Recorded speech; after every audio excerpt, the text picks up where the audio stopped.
হিন্দু ধৰ্মত তুলসী আটাইতকৈ পবিত্ৰ আৰু পূজাযোগ্য বুলি মনা হয়।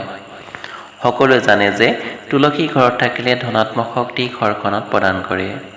কিন্তু আমি যদি চোতালত তুলসী ৰুওঁ তেতিয়াহ'লে কিছুমান বস্তু তুলসীৰ ওচৰত ৰাখিব নালাগে আৰু এনে কাম কৰিলে ঘৰখনত ঋণাত্মক শক্তি প্ৰৱেশ কৰে। বন্ধু-বান্ধৱীসকল, আজি আমি জানো আহকচোন কি বস্তু তুলসীৰ ওচৰত ৰাখিব নালাগে। জোতা চেণ্ডেল। হয়, জোতা চেণ্ডেল কেতিয়াও তুলসী গছৰ ওচৰত ৰাখিব নালাগে। এনে কৰিলে নেতিবাচক শক্তি ঘৰত প্ৰৱেশ কৰিব পাৰে। লেতেৰা কাপোৰ। লেতেৰা কাপোৰ কেতিয়াও তুলসী গছৰ ওচৰত ৰাখিব নালাগে। এনে কৰিলে ঘৰত নেতিবাচক শক্তি প্ৰৱেশ কৰিব পাৰে। ভঙা বস্তু। ভঙা বস্তু কেতিয়াও তুলসী গছৰ ওচৰত ৰাখিব নালাগে।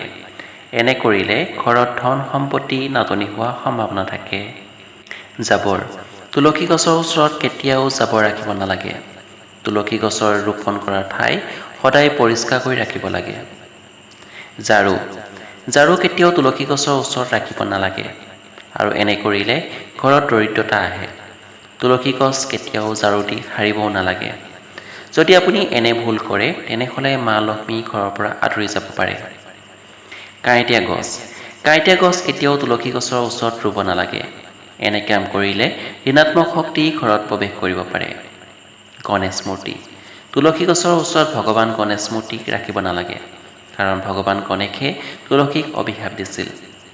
যদি আপোনালোকৰ চোতালত তুলসী গছ আছে বা আপোনাৰ ঘৰত তুলসী স্থাপন কৰিব ওলাইছে, তেনেহ'লে এই সৰু সৰু কথাবোৰ জানি লোৱাটো অতি প্ৰয়োজন।